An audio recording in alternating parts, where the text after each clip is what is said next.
देवादिदेव 1008 श्री भगवान महावीर स्वामी की जय जय जय। अहिंसा परमो धर्म की जय जय जय। परम पूज्य आचार्य गुरुवर श्री विद्यासागर जी महाराज की जय जय जय। बोले परम पूज्य स्वामी गुरुवर श्री प्रमाण सागर जी महाराज की जय जय जय। मनोहर श्री अरहत सागर जी महाराज की जय जय जय। नमोस्तु गुरुदेव, नमोस्तु गुरुदेव, नमोस्तु। संसार में कई तरह के लोग हैं। कुछ लोग बड़े समर्थ होते हैं और कुछ लोग हैं जो कमजोर होते हैं। समर्थ व्यक्ति कमजोरों को सहारा देते हैं और कमजोर व्यक्ति समर्थ से सहारा लेते हैं। और यही समर्थ होने की पहचान भी है कि यदि हम समर्थ हैं तो किसी असमर्थ को समर्थ बनाएं। लोग जिनके साथ भावनात्मक जुड़ाव रखते हैं उनके साथ हमेशा सहयोग मूलक दृष्टिकोण रखते हैं। जब भी जरूरत पड़े उनके सहयोग के लिए खड़े होते हैं। लेकिन हमारे देश में एक बहुत अच्छी व्यवस्था बनी कि लोग व्यवसाय में भी एक दूसरे को सहयोग दें और व्यवसाय में सहयोग देने के लिए एक परंपरा विकसित हुई, वह ऋण लेने की। आज ऋण की बात मैं आप सबसे कर रहा हूं। ऋण ऋ की बात है, ऋ से ऋण, ऋण लेने की। जरूरत पड़ने पर जरूरतमंद किसी समर्थ व्यक्ति के पास जाकर ऋण लेता था और समर्थ व्यक्ति उसे उदारता पूर्वक ऋण देता था। इसलिए हमारे देश में ऋण देने वालों के लिए एक शब्द का प्रयोग किया गया, साहूकार। यानी जिसका साधु कार्य हो, जिसका श्रेष्ठ कार्य हो, वो साहूकार है। जरूरत पड़ा, मेरे पास पैसा है तो मैं अगले को दे रहा हूं, उसका काम चले। आज 4 बातें आप सबसे करूंगा ऋण के संदर्भ में। हमारे सामने 4 तरह के लोग हैं। एक वे जो ऋण लेते हैं, दूसरे वे जो ऋण देते हैं, तीसरे वे जो ऋण चुकाते हैं और चौथे वे जो ऋण उतारते हैं। अगर नकारात्मक संदर्भ में देख ले तो इसको ऐसा कह दो, चौथों को पहले ये ले लो, ऋण उतारने की चर्चा बाद में। चौथे वे जो ऋण खा जाते हैं, लेने के बाद देने का नाम ही नहीं। सबसे पहली बात ऋण लेने की बात। संत कहते हैं जीवन की कुछ ऐसी व्यवस्था बनाओ कि कभी तुम्हें किसी से कर्ज लेना ही न पड़े, ऋण लेना ही न पड़े। और यदि किसी परिस्थिति वश तुम्हें ऋण लेना पड़ा हो तो जब तक चुकाओ नहीं तब तक चैन से मत बैठो। हमारे यहाँ एक कहा गया कि कभी कर्ज मत लेना, ऋण मत लेना, क्योंकि ऋण को कभी कम मत समझना। जैसे एक नन्ही सी चिंगारी बढ़कर दावा नल बन जाती है, वैसे ही छोटा सा ऋण भी पूरे जीवन भर उसके बोझ से दबा देता है। तो पहली कोशिश करो कि कभी किसी से ऋण लेना ही ना पड़े, और लेना पड़ा है तो उसे जितनी जल्दी संभव हो चुकाने की कोशिश करो।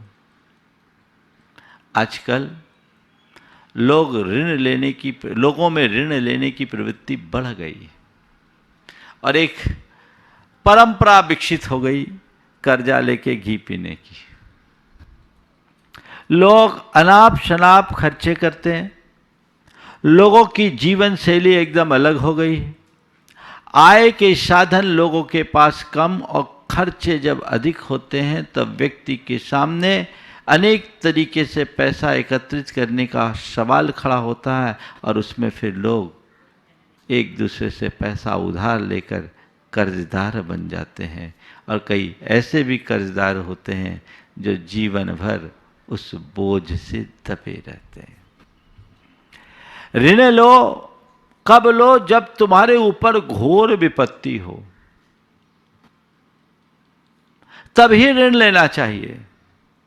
कई बार लोगों के जीवन में इस प्रकार की विपत्तियां आ जाती है, उस घड़ी में बीमारी हो, विपत्ति हो, अन्य कोई ऐसी समस्या हो, आपदा के रूप में आके खड़ी हुई है, अब मेरे पास कोई चारा नहीं है, तो भाई किसी के आगे जा कर के हमने कुछ ऋण लिया और ये तय किया कि जैसे ही मेरी स्थिति अनुकूल हो मैं चुका दूंगा। ये तो ठीक, लेकिन आजकल तो कर्जा लेकर के ही व्यापार किया जाता है। पहले ऋण देने की परंपरा को साहूकारी कहा जाता था, फाइनेंस का बिजनेस हो गया। अब सब कुछ लोन पर लोन पर लोन पर, आजकल तो सब कुछ लोन पर है। बच्चा पैदा करने के लिए भी लोन होता है। एक व्यक्ति से कहा, थोड़ा वो डायबिटिक था, बीमार था, तो डॉक्टर ने कहा भैया थोड़ा लोन पर टहला करो, लोन पर टहला करो। उसने कहा डॉक्टर साहब मेरा तो पूरा परिवार ही लोन पे चल रहा है ना। ये क्या है? हर व्यक्ति कर्जदार, कर्ज के साथ जन्मता है और कर्ज के साथ मरता है। आजकल अनेक एजेंसीज है जो आपके लिए एक से एक प्रोजेक्ट बनाती है, सब जवाब दिखाती है, कागजों में सब चीज़ें लिख दी जाती है। सामने वाले को लगता है कि ऐसा करेंगे तो ऐसा होगा, इतने दिन में ऐसा रिटर्न आएगा, और फिर उस लोभ में पड़कर वह व्यक्ति ओवर एस्टिमेट काम कर लेता है, अपनी क्षमता से ज़्यादा वजन अपने सिर पर लादता है, नतीजा उसी में दब कर रह जाता है। व्यापार कभी कर्ज लेकर मत करना।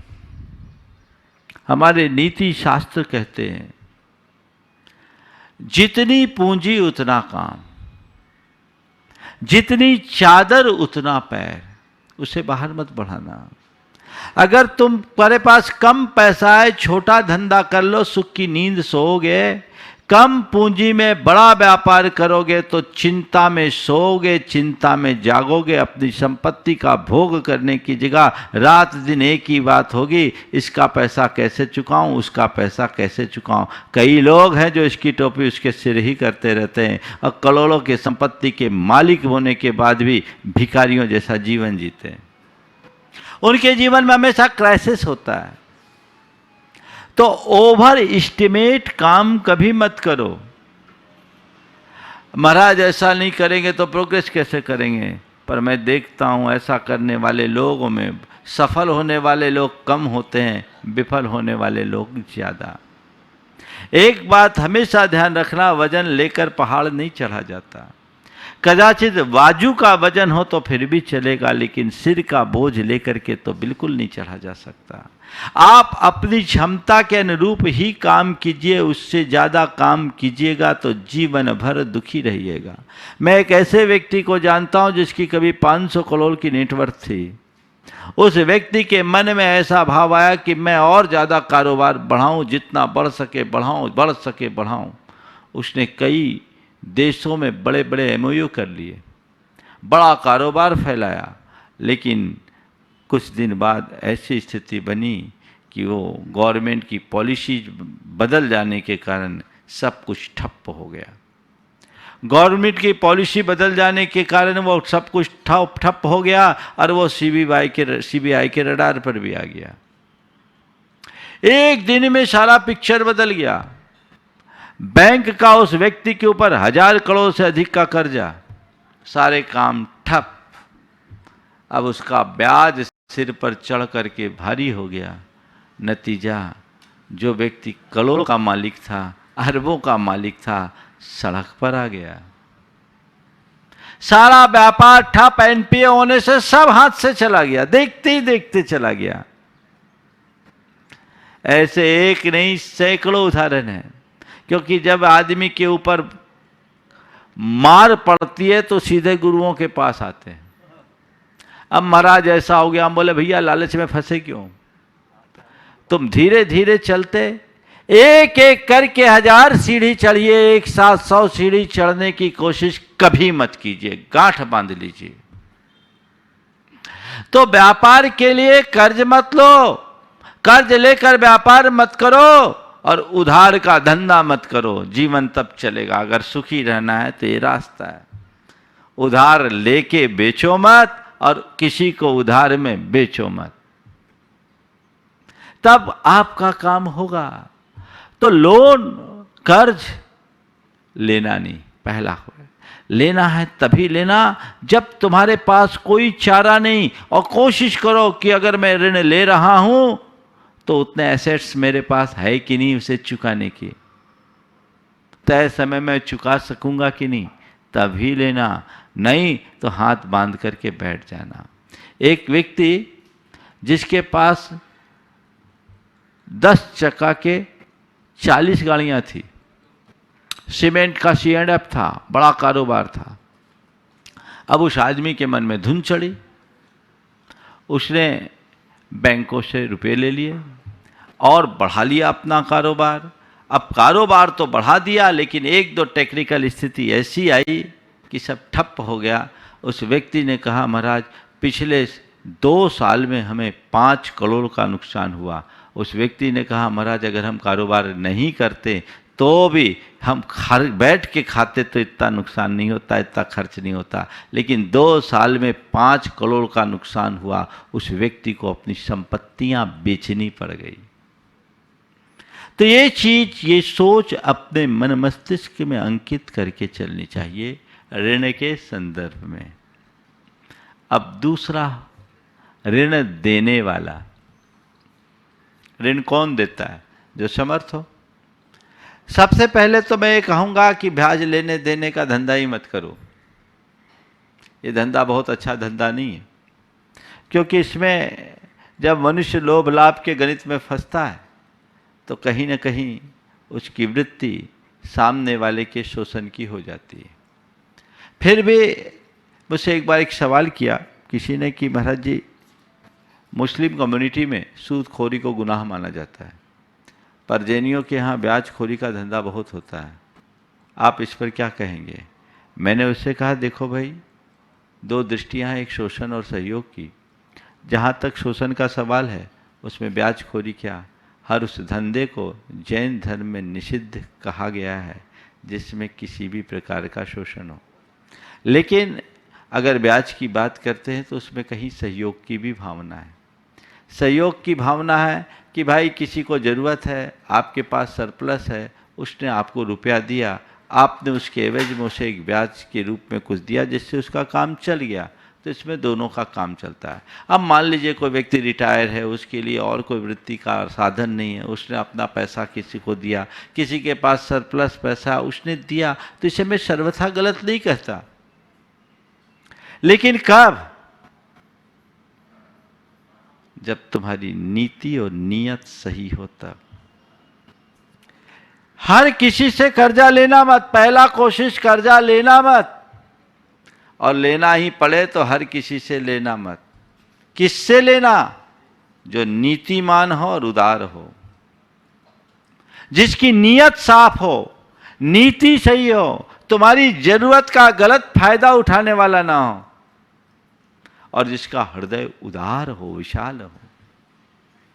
कल तुमने उससे पैसा लिया तो तुम्हारा पैसा वसूलने के लिए यदि वो तुम्हारी छाती पर मूंग दलने वाला हो तो ऐसे व्यक्ति से दूर रहना। लठ के बल पर तुमसे पैसा वसूलने वाला हो तो ऐसे व्यक्ति से कभी पैसा मांगने की कोशिश मत करना, क्योंकि वो तुम्हें सड़क पर ले आएगा, तुम्हारा घर मकान बिकवा देगा। ऐसे व्यक्ति से कभी कर्ज लेना ही नहीं। जो जरूरत से ज्यादा ब्याज वसूलता है वो इंसान नहीं, वो तो एक प्रकार का कसाई है जो आदमी को चूसता है। आजकल बहुत सारे लोग ऐसे हैं जो उल्टी सीधी रकम ऐंठते हैं ब्याज के बल पर, मूल से कई गुना ब्याज हो जाता है। अभी एक व्यक्ति ने बताया कि जरूरत पर किसी से 60,000 रुपया लिया और उसने कहा भैया 4 महीने में तुम्हें 1 लाख देना होगा। अब बताओ, 60,000 रुपये का 4 महीने में 1 लाख, ये अनीति है कि नहीं है? ये घोर शोषण है। और ऐसे आदमी के साथ दूरी रखो, कभी ऐसे व्यक्ति के पास जाना नहीं। और जाओ तो ऐसे व्यक्ति के पास, उदार व्यक्ति के पास जाओ कि कदाचित देख लें तुम्हारी परिस्थिति खराब हो तो तुम्हारे कहे बिना वो तुमसे कह दे भैया कोई बात नहीं, चिंता मत करो, धीरे धीरे जब होगा तब चुका देना, ब्याज मैं तुम्हें छोड़ता हूँ, तुम धीरे धीरे कर लेना। ऐसे उदार व्यक्ति का सहयोग अगर लोगे तो फलेगा। लोग बोलते हैं महाराज जी आजकल जो उल्टा सीधा रकम लेते हैं, ब्याज ऐंठते हैं, उनका पैसा तो चूक जाता है, और जो बिल्कुल कम तरीके से लेते हैं, जेन्युइन ब्याज लेते हैं, उनका पैसा लोग पचा लेते हैं। माने सब लट्ठे के भरोसे चलते हैं। गलत। कई लोगों का तो ये धंधा ही है ब्याज पे रुपया लेकर के ब्याज में रुपया देना। ये सब चीज़ें ठीक नहीं है, ये व्यापार उचित नहीं है, इससे बचना। मैंने इस संदर्भ में अपने विचार अनेक बार प्रकट किए, आज अधिक विस्तार नहीं करूँगा। लेकिन सरप्लस हो तो दो, लेकिन तभी दो जब तुम्हारा हृदय बड़ा हो, विशाल हो। पैसे से ज़्यादा मनुष्य को इंसानियत को महत्व देना चाहिए। तुम्हारे द्वारा जोड़ा गया पैसा ही छूट जाएगा, इंसानियत को महत्व दो, नहीं तो तुम उस पैसे को कमा जरूर लोगे, भोग नहीं पाओगे। दुनिया में बहुत ऐसे लोग हैं जिनने अनाप शनाप पैसे कमाए लेकिन जीवन में उसे भोगा नहीं, 10 प्रकार की बीमारियों से जकड़ गए। अब वो सब कुछ देख करके संतोष कर रहे हैं, भोगने का सौभाग्य नहीं मिल रहा। तो ऋणदाता वही हो जो उदार हो, नीतिमान हो, धर्मनिष्ठ हो, परोपकार की भावना से भरा हो। लेकिन ऋणदाता कितना ही उदार क्यों न हो, ऋण लेने वाले को सदैव वफादार बनना चाहिए। उसे ऋण चुकाने के लिए तत्पर रहना चाहिए,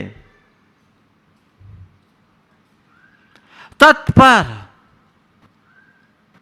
हर स्थिति में मुझे ऋण चुकाना है, मेरे ऊपर ये बहुत बड़ा कर्ज है, यहां नहीं चुकाऊंगा तो न जाने कितने जन्मों तक मैं इनका कर्जदार बना रहूंगा। ये मन में भाव होना चाहिए। ऐसा मत समझना कि ये दुनिया से मैं चला गया तो मेरा कर्ज बचा है, खत्म हो गया। नहीं, कर्ज तो तुम्हें चुकाना पड़ेगा, और न जाने उसका कितना मोल चुकेगा, कितना ब्याज चुकेगा। इसलिए अगर तुमने ऋण लिया है तो जो ऋण चुकाने वाला होता है वो जब तक अपना कर्ज न चुकाए तब तक उसे भूलता नहीं। ऋण चुकाना है, मैंने लिया है तो देना है। जिस मुसीबत में उसने मुझे साथ दिया, अब ये मेरा धर्म होता है कि मुझे उसे चुकाना है। हर स्थिति में मुझे चुकाना है, जब तक चुकाऊं नहीं तब तक मुझे चैन से नहीं बैठना है। मेरे संपर्क में एक व्यक्ति, जिसको अपने बेटे के लिए कारोबार सेट करने के लिए कुछ पैसा लेना पड़ा। जब उनने पैसा लिया तो उस समय उनके पास संपत्ति भी थी। उन्होंने अपने मित्र से कहा कि आप संपत्ति गिरवी रख करके हमें ये रकम दे दो, मेरा बेटा स्टैंड हो जाएगा। उन्होंने कहा नहीं भाई, तुम्हारा बेटा मेरे बेटे जैसा है, आपने कहा है मेरे पास पैसा मैं देता हूँ, आप जैसे जैसे अनुकूलता हो मुझे चुका देना। कोई लिखा पढ़ी भी नहीं की। अचानक उस व्यक्ति की तबीयत खराब हुई।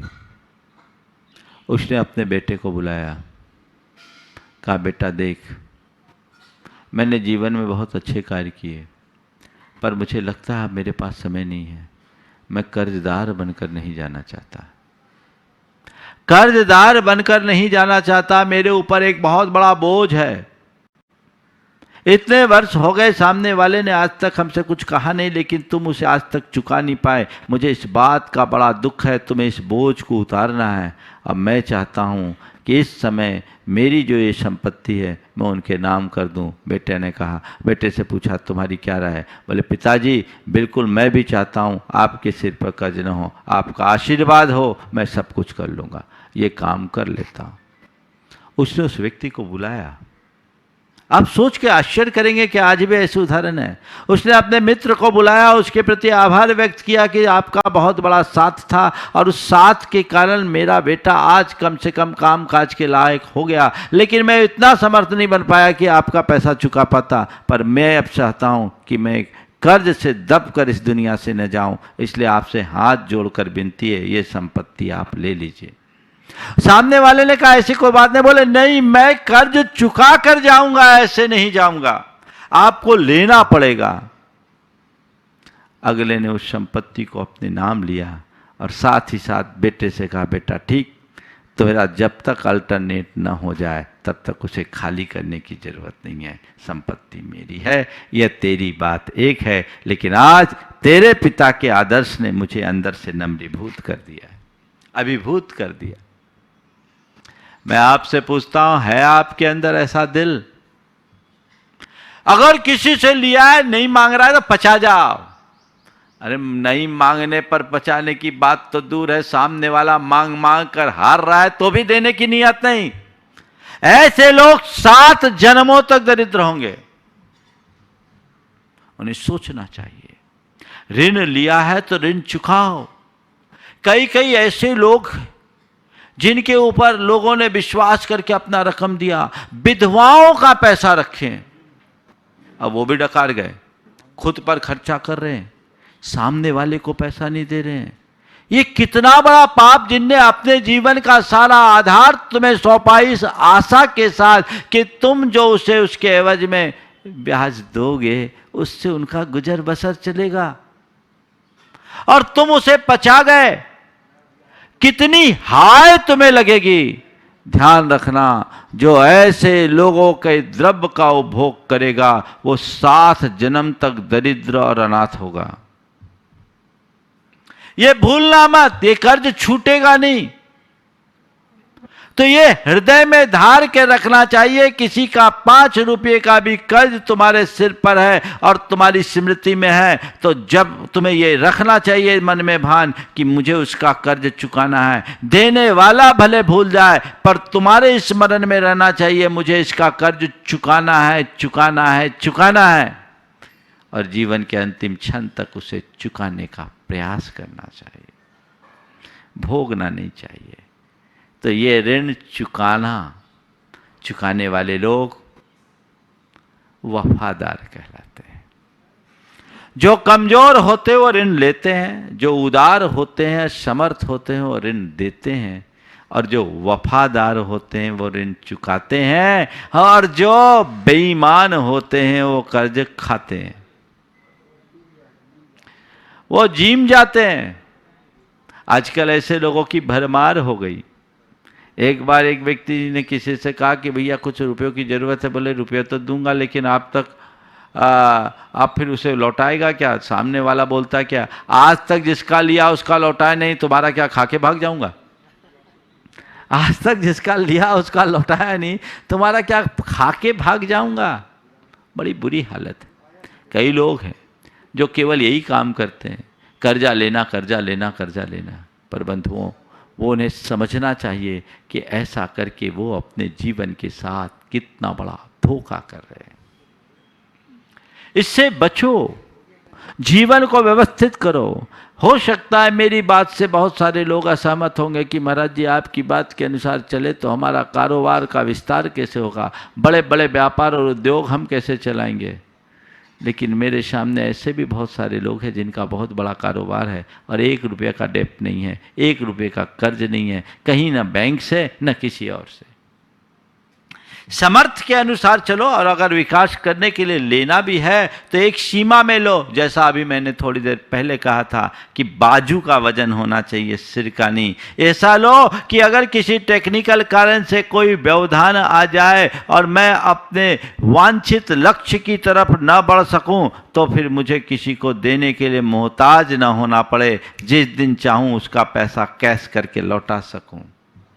और जब तक लौटाऊं नहीं, मुझे चैन से नहीं बैठना। आजकल पिता की संपत्ति का भोग करने के लिए तो लोग तैयार होते हैं, पर कितने लोग हैं जो पिता के लायबिलिटीज को चुकाने का मनोभाव रखते हैं? बहुत कम लोग। तो ऋण लेने वाले, ऋण देने वाले, ऋण चुकाने वाले और ऋण उतारने वाले। चुकाने से बड़ा ऋण उतारना। ऋण उतारने का मतलब जीवन भर ऋणी बने रहना। जीवन भर ऋणी दो सेंस में, एक तो कर्जा लेकर के बैठा रहा, भोग लिया, एहसान फरामोश हो गया, वह नकारात्मक दृष्टि है। लेकिन ऋणी बने रहना, किसी ने जरूरत पर तुम्हें थोड़ा सा भी सहयोग दिया तो पूरे जीवन उसके प्रति कृतज्ञ बने रहना, उसके प्रति कृतज्ञ बने रहना और ये सोचना आज मैं जो कुछ हूं इसकी वजह से हूं, इनका मुझ पर बड़ा ऋण है। यदि उस वक्त में इन्होंने मुझे सहयोग नहीं किया होता तो आज मेरी स्थिति क्या होती, सोचते हो? मेरे संपर्क में एक बड़े उद्योगपति, आज बहुत संपन्न, समर्थ, उदार व्यक्ति, वो एक सज्जन मिले, उनसे परिचय कराया और परिचय करा करके कहा, महाराज जी, हमारे सामने परिचय, इनका हमारे परिवार पर बड़ा ऋण है। हमारे पिताजी जब आए थे तो सबसे शुरुआत इनकी गद्दी से ही की थी। उस समय हमारी कोई हैसियत नहीं थी। आज महाराज हम जो कुछ भी हैं इनकी कृपा से हैं। दोनों हाथ जोड़े, आंखों में आंसू आ गए। और अगर स्टेटस देखा जाए तो वो ऐसे और ये ऐसे, जमीन आसमान का दोनों में अंतर। एक व्यक्ति बहुत बड़े इंडस्ट्री का मालिक है और एक व्यक्ति एक किसी के यहाँ नौकरी कर रहा है। अंतर इतना बड़ा है, लेकिन जो व्यक्ति उदार होता है, जो व्यक्ति के हृदय, जिस व्यक्ति का हृदय कृतज्ञता के भाव से भरा होता है, वो हमेशा ऋणी रहता है। अपने मन से पूछो, तुम्हारे मन में ऋण उतारने का भाव है? कृतज्ञ होने का मतलब उस व्यक्ति के प्रति हमेशा श्रद्धा का भाव रखना, ये मेरा उपकार किया, ऐसा भाव रखना, और हमेशा उसके प्रति सकारात्मक सोचते हुए जब जरूरत पड़े सहयोग के लिए खड़े रहना। ऋण उतारने की बात तो ये। मैं आपसे पूछता हूँ, आपकी स्थिति क्या है? 4 में ऋण लेने वाले में हो या देने वाले में? ऋण चुकाने वाले में हो या ऋणी बने रहने वाले में? ऋणी निगेटिव सेंस में भरने वाले हैं खूब, हाँ हम तो कोई दिक्कत नहीं, कर्जा है सो है।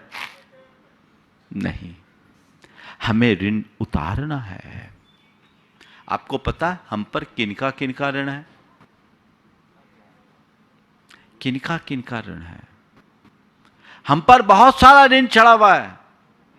और किनका किनका ऋण है? जिनका ऋण हमें उतारना चाहिए और उनके प्रति पूरे जीवन कृतज्ञ बना रहना चाहिए। पता है, सबसे पहले माता पिता का। तुम्हारे जीवन में कितना बड़ा ऋण है, कभी सोचे? आज तुम जो कुछ भी हो किसकी कृपा से हो? हाँ, किसकी कृपा से? माता पिता की कृपा से ना। तुम्हारे शरीर का एक एक बूंद खून उनकी कृपा का प्रसाद है। आज के बच्चे जब अपने माँ बाप से जवान लड़ाते हैं तो बड़ा आश्चर्य होता है। और जवान लड़ाने की बात तो ठीक, आज के बच्चे पढ़ लिख करके अपने आप को इतना योग्य समझने लगते हैं कि उन्हें अपने माँ बाप ही अयोग्य दिखने लगते हैं। नहीं, अरे जिन्होंने तुम्हें पढ़ा लिखा कर योग्य बनाया, उनके उपकारों को तुम कभी चुका ही नहीं सकते। शास्त्रकार कहते हैं, इस धरती के समस्त रचकन और समुद्र के सारे जलकन को एकत्रित कर लिया जाए तो भी माँ बाप के ऋण को चुकाया नहीं जा सकता। अपने मन से पूछो कि क्या मैं अपने माता पिता का ऋणी हूं? महसूस करते हो? मेरे जीवन को यहां तक पहुंचाने में मेरे माँ बाप ने कितना कष्ट सहा, कितना श्रम किया, कितनी शक्ति लगाई, कितने संसाधन लगाए, इनकी कल्पना कभी करते हो? दिखता ही नहीं। एक नीतिकार ने बहुत अच्छी बात लिखी कि कृतघ्नी मनुष्य की दशा उस सुअर की भांति होती है जो धरती पर पड़े पेड़ के फल को तो खाता है लेकिन कभी गर्दन उठाकर ऊपर की ओर नहीं देखता कि ये फल कहाँ से आ रहे हैं। सूकर एक ऐसा प्राणी है जिसकी गर्दन कभी ऊपर नहीं उठती, वो ऊपर देख ही नहीं सकता। फल खा रहा है, जड़ को खोद रहा है, लेकिन ये कहां से आ रहा है पता नहीं। अरे आज तुम जो कुछ भी भोग रहे हो वो उन्हीं के कारण है, तो उनके ऋणी बने रहो। और एक बात बताऊं, कर्ज तो उतार नहीं सकते, पर उतारने की भावना तो रख सकते हो, रखना ही चाहिए। कैसे उतारो मां बाप का ऋण? अपनी सेवा से उन्हें प्रसन्न रखकर, नंबर 1, अपनी सेवा से उन्हें प्रसन्न रखो, उन्हें उपेक्षित और तिरस्कृत मत करो।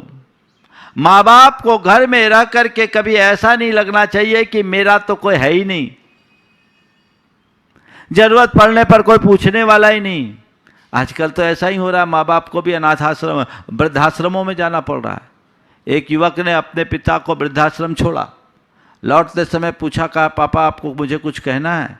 हाँ बेटा, आज तो मैं यही सोच रहा हूँ कि आज से 30 बरस पहले मैं तुझे अनाथाश्रम छोड़ दिया होता तो आज मुझे वृद्धाश्रम नहीं आना पड़ता। 30 बरस पहले मैंने तुझे अनाथाश्रम में छोड़ दिया होता तो आज मुझे वृद्धाश्रम में नहीं आना पड़ता। आजकल लोग माँ बाप की सेवा नहीं करते, ढंग से उन्हें भोजन नहीं करते, उनके वस्त्रों की व्यवस्था नहीं करते, उनके सुख सुविधाओं की व्यवस्था नहीं करते, उन्हें 10 तरह के ताने सुनाते हैं। ये घोर कृतज्ञता और नीचता के उदाहरण है। अपनी सेवा से उन्हें सतत प्रसन्न रखो, उन्हें किसी भी प्रकार के अभाव और अल्पता का एहसास न होने दो। दूसरा, अपनी उपलब्धियों का श्रेय उन्हें देकर, तुम कुछ भी पाओ, कुछ भी तुम्हारे लिए अचीवमेंट हो, कोई भी उपलब्धि हो, सबसे पहले अपने माँ बाप के पास जाओ, उनके चरण छू करके रज अपने माथे पर लगा और कहो ये आपकी कृपा से मिला है, ये सब आपका है, आपकी कृपा से मिला है। माँ बाप को कितनी खुशी होगी। आजकल तो ये देखने में आता है कि माँ बाप को भी गांव से पता लगता है, बेटा नहीं बताता, अपनी बीवी को जरूर बताएगा। वो बीवी के मोह में माँ बाप को भी भूल जाता है। मैं मानता हूँ बीवी का स्थान है, पत्नी का स्थान है, उसे मिलना चाहिए, लेकिन माँ बाप का स्थान कभी भूलना नहीं चाहिए। उनका अपना स्थान है, तब ठीक होगा। तो अपनी उपलब्धियों का श्रेय माता पिता को देकर, फिर अपने आचरण और व्यवहार से उनका यश बढ़ाकर, कर्जा उतारने का तरीका है, जो कुछ भी करो उनको श्रेय दो और उनके नाम से करो। ऐसा करो कि सब जगह तुम्हारे आचरण से तुम्हारे मां बाप का नाम हो। ऐसा करोगे ना तो तुम कर्ज उतारोगे, और कर्ज उतारने के साथ साथ एक है कि आने वाली पीढ़ी को तुम कर्ज भी दे पाओगे। जो तुम करोगे वही अपनी पीढ़ी को सिखाओगे, जैसा तुम करोगे आने वाली पीढ़ी उसका ही अनुकरण करेगी। परंपरा ऐसे ही चलती है। और चौथी बात, उनके आध्यात्मिक उन्नति में सहयोगी बनकर। यह तुम्हारी कर्तव्य परायणता है। आपने अपना दायित्व तो पूरा कर लिया, आपने खूब व्यापार धंधा कर लिया, घर गृहस्थी संभाल लिया, अब आप तो आनंद से अपना धर्म ध्यान करो। आपके सारे सुख साधन जिमाने की जिम्मेदारी मेरी है, अब आप फिक्र मत करो। अरे बाबू जी आप चले जाओगे दुकान में कौन बैठेगा, आपके बिना हमारा क्या होगा। माँ आप चले जाओगी तो बच्चों को कौन संभालेगा। नौकर है क्या, तुम्हारे माँ बाप है। उन्हें तुम्हें पाल पोस कर बड़ा कर दिया, खड़ा कर दिया, सब कुछ कर दिया और तुम्हारे लिए सारा आधार दे दिया। तो अब तुम्हें क्या चाहिए? उनके जीवन के उद्धार का पथ प्रशस्त करो, धक्का मार कर नहीं। कई लोग सोचते हैं हमारे माँ बाप है, अब चलो यहां घर में बोझ हो गए, कोई आश्रम में छोड़ा है। वो नहीं, सामने वाले को खुद अपने भीतर वैराग्य से संपन्न होना चाहिए और संतान को उनके आत्मा के हित की चिंता करते हुए उस तरफ तत्पर रहना चाहिए। तो ये 4 साधन हैं मां बाप के ऋण उतारने के। दूसरा ऋण गुरु का गुरु ने, माँ बाप ने जन्म दिया, गुरु तुम्हें जीवन देते हैं, जीवन की दिशा देते हैं। तो जीवन की दिशा देने वाले गुरु का ऋण कभी भूलना नहीं, हमेशा उनके प्रति कृतज्ञ रहना और अपने आचार व्यवहार से गुरु के गौरव को बढ़ाना ही गुरु का ऋण चुकाने का एक लघु प्रयास है। सब कुछ वार देने के लिए तत्पर हो जाए। गुरु ने मुझे जो कुछ दिया वो मेरे जीवन की अप्रतिम उपलब्धि है, वो बहुत है। ये सब चीजें तो बहुत तुच्छ है। तो गुरु का ऋण कभी भूलना मत, गुरु के प्रति कृतज्ञ रखना और हमेशा अपने आप को गुरु के प्रति समर्पित रखना। तीसरा, जीव का दाता का ऋण। जिसने तुम्हारे जीवन के लिए कोई आधार दिया, ऐसे जीव का दाता, जीवन के लिए आधार दिया, जिनके यहाँ तुम नौकरी किए, जिनके साथ व्यापार किए, जिनने तुम्हें दुकान दिया, जिनने तुम्हें मकान दिया, जिनके कारण तुम आज पांवों पर खड़े हुए हो, उसके प्रति जीवन भर कृतज्ञ बने रहना। कभी उनके नुकसान की कल्पना भी मत करना। एक नेक इंसान की ये पहचान है, उसे भूलना मत। कर्जदार मत बनना, उनके लिए अच्छा करना, अच्छा सोचना, क्योंकि अगर समय पर वो हमें साथ नहीं देते तो हमारा क्या होता है। आजकल ऐसी सोच लोगों की नहीं है और इसी विकृत सोच के परिणाम स्वरूप लोग अपना पतन करते हैं, उनकी उदारता खंडित होती है, जीवन में उन्नति जैसी चाहिए वैसे नहीं होती। कदाचित लोग आर्थिक रूप से फिर भी समुन्नत हो जाए, लेकिन भावनात्मक रूप से वे लोग बड़े रुग्ण होते हैं और इस भाव में तो दुख पाते ही हैं, भाव भाव में दुख पाना पड़ता है। और चौथा ऋण है धरती माता का। है कि नहीं तुम पर कर्ज? इस धरती का पानी पीते हो, धरती में उगे अनाज को खाते हो और हर पल इस प्रकृति की सांस लेते हो। तुम्हारे जीवन पर इसका ऋण है कि नहीं? बोलो। 24 घंटे तुम इस प्रकृति का दोहन कर रहे हो, लेकिन अपनी मातृभूमि और इस प्रकृति के संरक्षण के लिए तुम क्या कर रहे हो? एक बहुत बड़ा ऋण है तुम्हारे ऊपर। इस ऋण को चुकाने के लिए प्रयास करना चाहिए। ऋणी बने रहो और जब कभी प्रकृति पर संकट आए, धरती पर संकट आए, मातृभूमि पर संकट आए तो अपना खजाना उदारता पूर्वक खोल दो। ये धरती माँ, मातृभूमि या प्रकृति के प्रति ऋणी बने रहने का उदाहरण है। लोग कभी सोचते नहीं। ऐसे एक ऋण है समाज का ऋण। हमारे जीवन के निर्माण में समाज की बहुत बड़ी भूमिका है। अगर मैं सामाजिक संस्कारों और सरोकारों से जुड़ा नहीं होता तो आज लुच्चा लफंगा बन करके फिरता रहता। तो मेरे जीवन के निर्माण में समाज की जो महती भूमिका है उसे मुझे कभी भूलना नहीं चाहिए। मेरे जीवन को आगे बढ़ाने में भी समाज का बड़ा योगदान हो सकता है, लेकिन मेरे संस्कारों की सुरक्षा समाज के कारण है। इसलिए मुझे चाहिए कि मैं सामाजिक संहिताओं को सुरक्षित रखूं, अपना आचार व्यवहार समाज के अनुरूप रखूं और समाज के विकास में बढ़ चढ़ करके हिस्सा लूं। मेरे संपर्क में एक सज्जन थे, बहुत लब्ध प्रतिष्ठित एडवोकेट। एक बार किसी कार्य की बात की, उनकी आंखों में आंसू आ गए। बोले, महाराज मेरे ऊपर समाज का बड़ा ऋण है। आज मुझे समाज की सेवा के लिए आप अवसर दे रहे हैं, मेरा हृदय बाग बाग है। महाराज मुझे मौका मिल रहा है कि मैं इस ऋण को चुका रहा हूँ। ये भाव रख के जो समाज सेवा करेगा वो शुद्ध समाज सेवा करेगा, वहाँ राजनीति नहीं आएगी। तो हमारे अंतरंग में ऐसी दृष्टि हो तो हम ऋण चुका सकेंगे।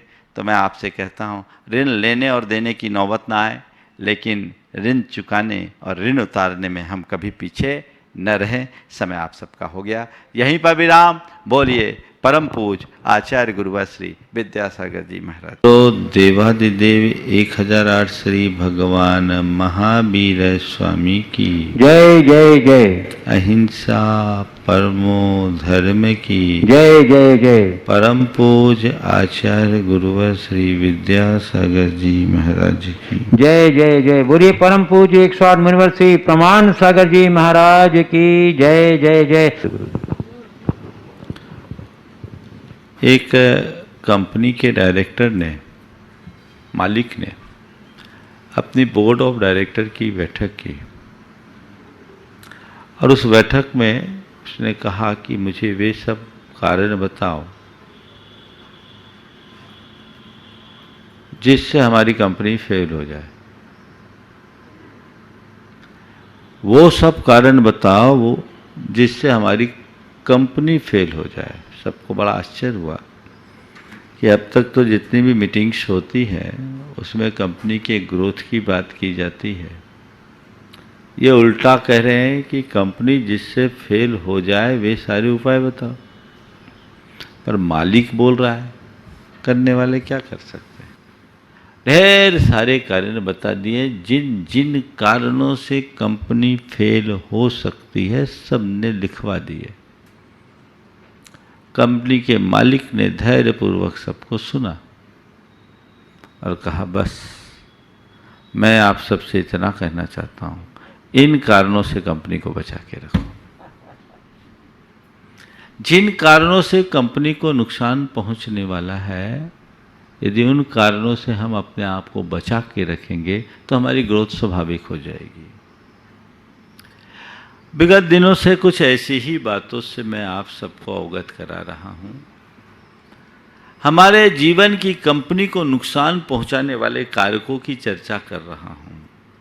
वे कारक जो हमारे जीवन को असहज बनाते हैं, जिनके कारण हमारे जीवन में असंतुलन आता है, असंतोष आता है या हम अपने जीवन में दुखी होते हैं, उन कारणों की बातें और उनसे बचने का रास्ता आज 5वें क्रम में एक महत्वपूर्ण सूत्र है। आज ऊ वर्ण की बात है और मैं अपनी बात उत्तेजना से शुरू करना चाहता हूं। उत्तेजना हमारे मन की एक बड़ी दुर्बलता है कि नहीं। उत्तेजना का मतलब क्या है? उत्तेजना का मतलब आवेश में आना, उग्र हो जाना, गुस्से में आना, चित्त का क्षुब्ध हो उठना, है ना। अपने मन से पूछो, आपके मन में कभी उत्तेजना आती है? आती है या नहीं? आती है तो कब आती है और कब आती है तो कितनी देर तक टिकती है? थोड़ी देर में शांत हो जाती है या टिकी रहती है? और शांत होती है तो कब शांत होती है? एक बात। दूसरी बात, आप अपनी उत्तेजना की पड़ताल करो और उस समय के अनुभव का विश्लेषण करके देखो कि जिस घड़ी मेरे मन में उत्तेजना होती है उस समय मेरी स्थिति क्या होती है। शांति की, प्रसन्नता की, आनंद की, सुकून की, या एक प्रकार का क्षोभ जो हमारे भीतर उथल पुथल मचाता है और बाद में हमें पश्चाताप की अग्नि में झुलसना पड़ता है। अगर कोई उत्तेजित व्यक्ति हमारे सामने है तो हमारे मन में उसके प्रति क्या लाइकिंग होती है या हम उसे डिसलाइक करते हैं? हम हमेशा शांत व्यक्ति को लाइक करते हैं, क्षुब्ध व्यक्ति को नहीं। तो आज हमें अपने भीतर उतर कर देखना है कि मेरी स्थिति क्या है। मैं उत्तेजना युक्त व्यक्ति की श्रेणी वाला हूं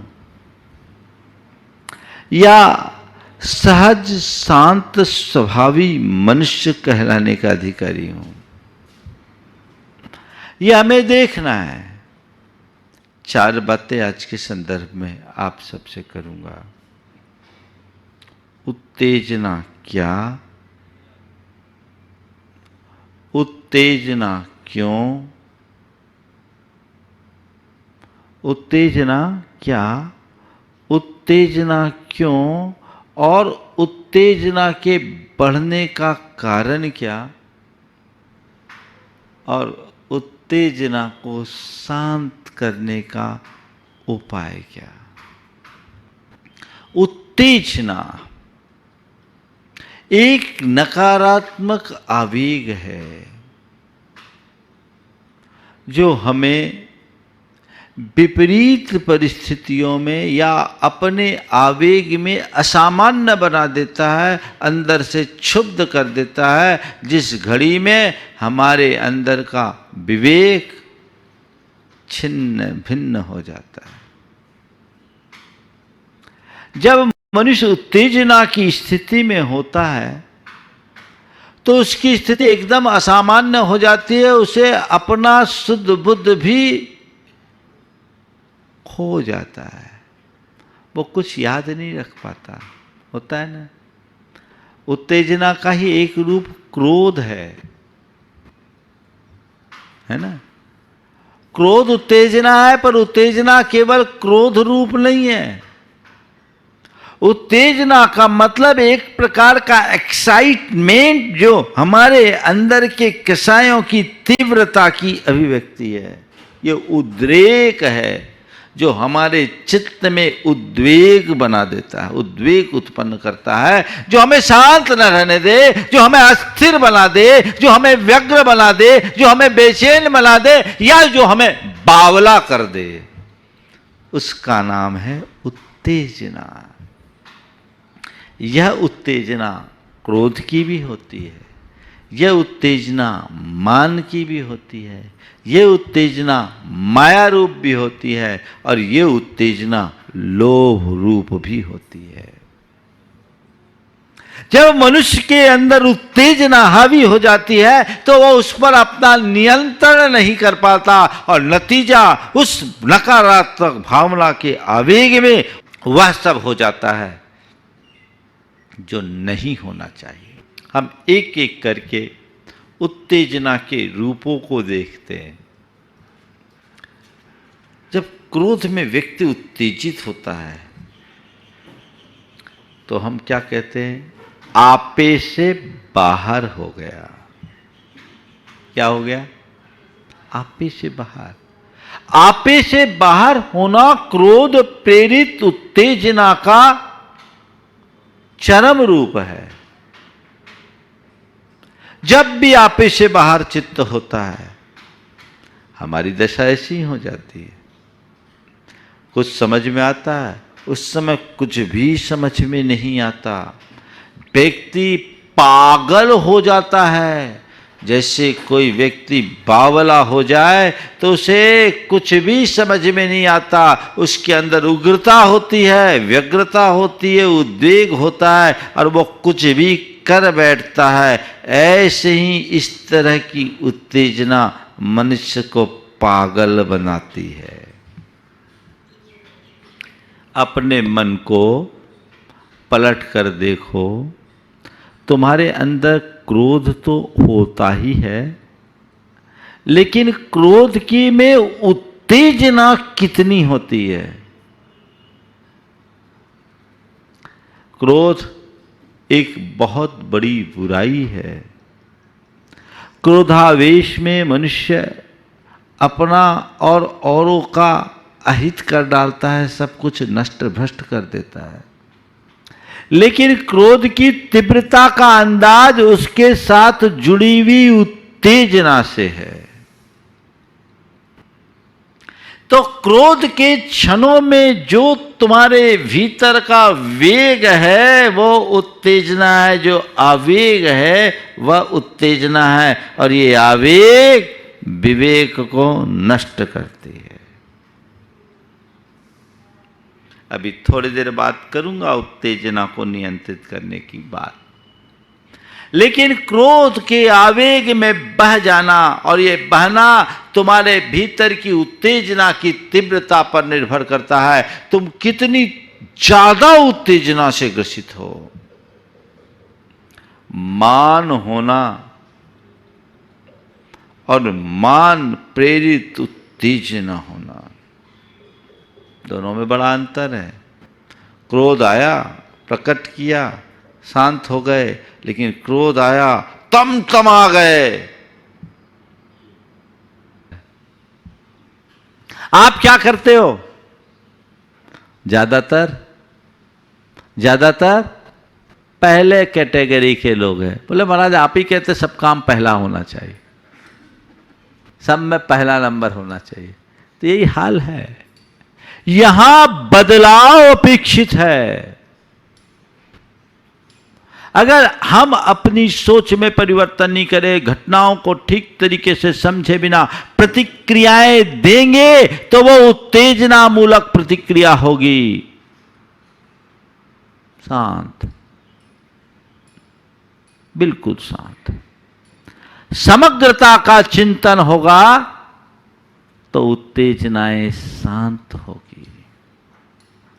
दूसरी, सकारात्मक सोच। अगर तुम्हारी सोच सकारात्मक होगी तो कोई कितना कुछ भी बोल दे, कहीं कैसा भी प्रसंग क्यों ना आ जाए, आपके भीतर उत्तेजना नहीं आएगी। विवेकानंद जी जब विश्व धर्म संसद में गए तो वहां सभी धर्मों के धर्मग्रंथ रखे थे, गीता सबसे नीचे थी। विवेकानंद जी को छेड़ने की वजह से किसी ने उकसाया और कहा देखिए आपके धर्म का कितना अपमान, आपके धर्म ग्रंथ को सबसे नीचे रखा गया, आपके धर्म का ये कैसा अपमान, आपके धर्म ग्रंथ को सबसे नीचे रखा गया। विवेकानंद जी ने अत्यंत सहजता से कहा नहीं, वो बिल्कुल ठीक स्थान पर रखा गया है, नहीं उसे बहुत ठीक स्थान पर रखा गया। बोले क्यों? बोले वो सबका फाउंडेशन है, फाउंडेशन तो नीचे रहता है। सोच, तुम्हें कोई कुछ कह दे और उसे पचा लो, कुछ प्रतिकूल आ जाए उसे पचा लो। जिसकी सोच सकारात्मक होती है वो शांत रहते हैं, प्रतिक्रियाएं उनकी ज्यादा नहीं होती, होती है तो बहुत अल्प और सकारात्मक। उत्तेजक प्रतिक्रिया, उत्तेजनापूर्ण प्रतिक्रिया कतई अच्छी नहीं होती। तीसरी है आध्यात्मिक दृष्टि। अगर तुम्हारे अंदर अध्यात्म परक दृष्टि होगी तो कुछ भी होगा तुम भीतर देखोगे, उत्तेजना तुम्हारे अंदर आएगी नहीं। तुम्हें किसी ने चोर बोल दिया, मैं चोर हूं ही नहीं तो क्यों सोचो। तुम्हारे साथ किसी ने कितना भी मिसबिहेव कर लिया, तुम कुछ नहीं सोचोगे, शांत रहोगे। साहू अशोक कुमार जी जैन जगत के एक बहुत बड़े स्तंभ रहे, हमारे समाज के लिए उन्होंने बहुत कुछ किया। उनके जीवन का एक प्रसंग जो मुझे भागचंद जी पहाड़िया ने सुनाया था, कई बार मैंने अपने प्रवचनों में सुनाया, आज के संदर्भ में बहुत उपयोगी है। कोलकाता में वो एक बड़ा मंदिर में मीटिंग ले रहे थे और वहीं कुछ लोग जो उनके विरोधी थे, उनके विचारों के विरोधी थे, चूड़ियां पहनाने के लिए आ गए। साहू अशोक कुमार जैन के जैसे विभूति के लिए चूड़ियां पहनाने के लिए आ गए। साहू जी ने वहां कुछ भी प्रतिवाद नहीं किया, उन सब की बातों को चुपचाप सुना। मीटिंग हुई, उठ के आ गए, कार पे बैठे, भागचंद जी पहाड़िया उनके साथ थे। रास्ते में भी उस घटना की कोई चर्चा नहीं की, गाड़ी आगे बढ़ी। भागचंद जी ने कहा, मैंने उनसे पूछा कि आपके साथ इतना बुरा व्यवहार हुआ, आप कुछ नहीं बोले, हम लोग कुछ कर नहीं सके, आप कुछ नहीं बोले। मैं क्या बोलूं, मैं क्या बोलूं, मैं तो केवल एक ही बात सोच रहा था, उनको आश्रय हो रहा है और मेरी निर्जरा हो रही है। उनके लिए आश्रय हो रहा है और मेरी निर्जरा हो रही है। तुम्हें कोई कितना भी बोल दे, तुम्हारे साथ कैसा भी प्रसंग आ जाए, कैसी भी परिस्थिति आ जाए, अगर मूल को पकड़ लो और तुम्हारे केंद्र में तुम्हारी आत्मा हो तो जीवन में कभी असहजता नहीं होगी। ये दृष्टि अपने भीतर विकसित कीजिए। लोग तो बात बात में बह जाते हैं और मामला बिगड़ जाता है। तो हमारे भीतर ऐसी दृष्टि होनी चाहिए। मैं एक ऐसे व्यक्ति को जानता हूं जिसकी धर्मपत्नी उसके साथ बड़ा बुरा व्यवहार करती है, लेकिन वो व्यक्ति बड़ा शांत मुस्कुराता हुआ उसकी बात को सुनकर अनसुना करता है। एक दिन मैंने ऐसे ही पूछा तो उसने एक ही बात कहा, महाराज मैं पहले मुनि बनना चाहता था, मेरे घर वालों ने मुझे बनने नहीं दिया, आगे बढ़ नहीं पाया। पर मैं सोचता हूँ कि ये पत्नी मेरी लिए समस्या नहीं, तपस्या का निमित्त बनकर आई है। वो बोलती है और मैं सहज भाव से सुनता हूँ, सोचता हूँ ये मेरी निर्जरा का निमित्त है। कभी ऐसा लगता है तुम्हारे लिए कि किसी की कटु बात सुनने से मेरे और सुन के सहज रहने से मेरे कर्म कटते हैं? अब प्रतिक्रिया देने से कर्म बंधते हैं। इतनी सी समझ बन जाए, कुछ कहने की जरूरत ही नहीं। और चौथा उपाय, अपने आप को उत्तेजना से बचाना है। तो अपने सबकॉन्शियस माइंड में ऐसी फीडिंग दो, अपने सबकॉन्शियस माइंड में ऐसी फीडिंग दो कि हम शांत रह सके। और उसके लिए भावना योग के इन वाक्यों को बार बार दोहराओ। मुझे शांत रहना है, मुझे शांत रहना है, मुझे सहज रहना है, मुझे सहज रहना है, मुझे सहज रहना है। जब तुम्हारे सामने कोई ऐसा निमित्त आए कि तुम उत्तेजित होने की स्थिति में हो, उस समय तुम्हारे मन मस्तिष्क में यह बात गूंजनी चाहिए, मुझे सहज रहना है, मुझे सहज रहना है, मुझे सहज रहना है। यही तुम्हारे जीवन को आगे बढ़ाएगा और अपने जीवन को कामयाबी के शिखर पर पहुंचा पाओगे। सबके जीवन में ऐसा ही घटित हो, इस पवित्र भाव के साथ समय आप सबका हो गया। यहीं पर विराम। बोलिए परम पूज्य आचार्य गुरुवर श्री विद्यासागर जी महाराज।